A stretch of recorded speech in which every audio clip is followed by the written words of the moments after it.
Bonjour chers Asgardiens et bienvenue dans cette nouvelle vidéo. Nous sommes à la troisième semaine de la série Marvel She-Hulk et comme les deux premiers épisodes, nous avions eu d'autres caméos dans ce troisième épisode. Seulement, n'allez surtout pas croire qu'il y aura ce genre de caméo toutes les semaines, hein. Ce sera pas le cas. Nous avons bien compris Diane que nous aurons des caméos chaque semaine. Nous avions vu Bruce Banner dans le premier épisode, logique parce que l'histoire de Miss Hulk commence avec le sang de ce dernier. Nous avions aussi eu un caméo de Wolverine lors du deuxième épisode. Un petit mot à propos de cet épisode dont je n'ai pas vraiment tiré beaucoup de détails importants car franchement il n'y en avait pas vraiment. Des informations importantes qui ont été mentionnées lors de l'épisode 3. Des mentions qui pourraient avoir un lien direct avec Secret Wars, l'arrivée de Ghost Rider et d'autres entités qui, tenez-vous bien, ne fait pas partie de notre dimension, la dimension terrestre, mais fait partie des dimensions adjacentes à celle de la Terre. J'aurais dû faire sortir cette vidéo un peu plus tôt, mais j'ai dû faire face à quelques problèmes personnels récemment. Je vous promets néanmoins de faire sortir une autre vidéo dans les 4 ou 5 prochains jours. Alors, trêve de bavardage, commençons. Tout d'abord, commençons à faire le lien avec les guerres secrètes. Au cours de l'épisode 3 de She-Hulk, les commentaires rageux cités par les internautes sur le fait qu'il y aurait de plus en plus de super-héros féminins et que les super-héros mâles se faisaient de plus en plus rares ne sont pas pour autant fausses et ne sont pas à mon avis de petits détails. La phase 4 tourne un peu plus sur le côté féministe du MCU. Depuis la phase 1 jusqu'à la phase 3, nous n'avions eu qu'un seul film relatant l'histoire d'une super-héroïne qui n'est autre que Captain Marvel, jouée par Brie Larson. Pendant plusieurs années, le Marvel Cinematic Universe n'a jamais autant mis en avant les femmes à l'écran. Et si le MCU se décide de ne le faire que maintenant, c'est pour une bonne raison. C'est même très important que cela soit mentionné dans She-Hulk via ses commentaires random, qui ne seraient pas aussi random que ça selon moi. Les super-héros mâles sont bel et bien présents dans le Marvel Cinematic Universe. Et il est important de signifier que quelque chose de grand arrive. Quelque chose que tout le monde devra faire face, quelque chose en rapport avec les incursions. Certains d'entre vous l'auraient compris, je parle bien évidemment d'Avengers Secret Wars, qui sortira le 7 novembre 2025 au cinéma. Et vous comprendrez pourquoi je le dis. Dans les comics, nous savions qu'il y a tout un groupe de super-héroïnes nommé la Force A, dont Miss Hulk en est la leaduse.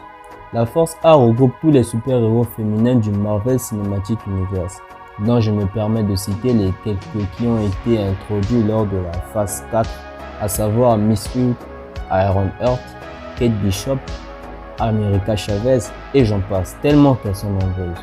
Dans Endgame, nous avions eu un petit aperçu de ce qu'était la E-Force. Menée par Carol Danvers, ce groupe fut composé de toutes les femmes battantes qui ont été introduites lors des 3 premières phases. La Guêpe, Shuri, Gamora, Nebula et bien d'autres luttant contre l'armée de Thanos. Ce groupe, la Force A, devrait être formé avant ou pendant les guerres secrètes. Parmi les membres qui pourraient composer ce groupe iconique, nous avions bien évidemment She-Hulk, qui est certainement l'une des membres les plus badass du groupe, et pour une réécriture du MCU, je vois bien Carol Danvers alias Captain Marvel en être la leaduse. Celle-ci possède une bonne expérience du terrain et sait prendre de bonnes décisions stratégiques. Elle a le leadership et le charisme qu'il faut pour être à la hauteur de mener à bien les missions de ce groupe de super-héroïnes.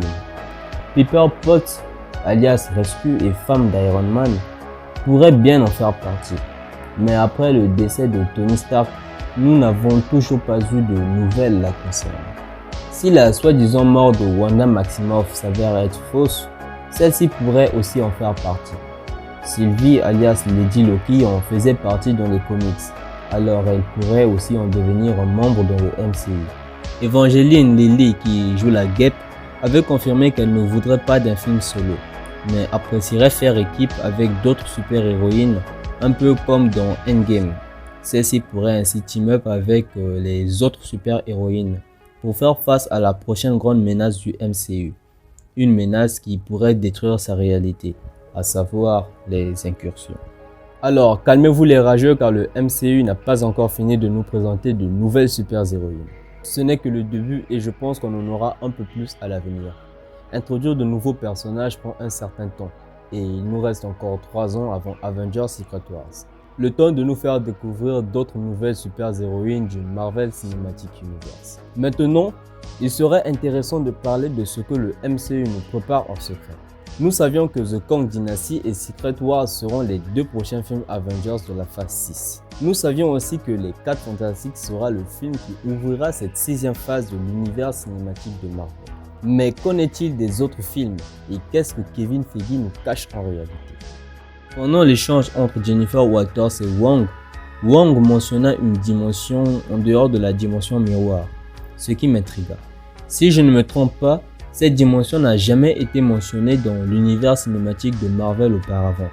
Cette dimension serait la dimension de l'ombre, une dimension adjacente à la dimension de la Terre, au même titre que la dimension miroir ou même la dimension astrale comme nous l'est montré dans les films Doctor Strange.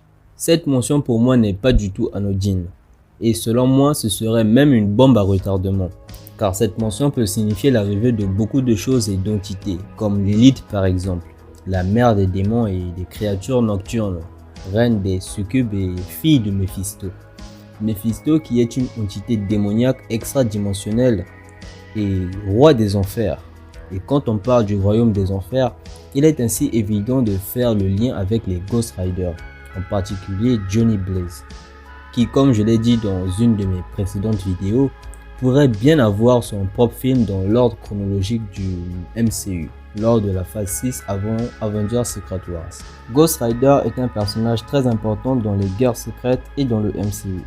Du coup, si vraiment ce dernier arrive dans le Marvel Cinematic Universe, ce que j'aimerais vraiment qu'il se produise, tellement que j'adore ce personnage, le film sur les Midnight Suns pourrait justement suivre le sien dans la phase 6 du MCU, ou peut-être même la phase 7, pour introduire d'autres nouvelles entités dans l'univers cinématique de Marvel. Luttant ainsi contre les forces du mal et les créatures nocturnes, ce groupe iconique se verrait d'être composé du Doctor Strange, Wong, Shang-Chi, America Chavez, Clea, Blade et Dan Whitman, qui est aussi le Chevalier Noir, Moon Knight, et peut-être même que Ghost Rider rejoindra ce groupe. Franchement, j'ai hâte de voir Johnny Blaze en action dans la timeline officielle de l'univers cinématique de Marvel. Voilà, c'est terminé. Je vous remercie d'avoir regardé cette vidéo jusqu'au bout. Ça a été pour moi un grand plaisir que vous m'accompagniez tout au long de cette vidéo. J'espère de tout cœur que vous continuerez à me suivre dans mes nouvelles explorations. N'oubliez pas d'activer la cloche de notification pour ne rien rater sur mes prochaines vidéos. L'arrivée de Ghost Rider est l'une des choses que j'attends le plus dans le MCU. Sa simple présence dans l'univers cinématique de Marvel est synonyme de l'existence de plusieurs entités comme Mephisto par exemple, qui a un lien très important avec le Doctor Strange et bien évidemment le Doctor Doom. De plus, le Doctor Doom est celui qui est à l'origine des guerres secrètes. Je pense que tout est lié et je trouve cela très intéressant d'en discuter avec vous dans cette vidéo. Alors, croyez-vous que nous aurons un film titré Ghost Rider dans la phase 6 du MCU? Ou est-ce que vous pensez que le groupe des Midnight Suns serait mieux sans Johnny Blaze? Partagez avec moi vos théories et vos idées, je me ferai un plaisir de lire et répondre à tout le monde. Partagez avec vous mes idées, écoutez les vôtres et discutez avec vous dans les commentaires, c'est mon objectif sur cette chaîne.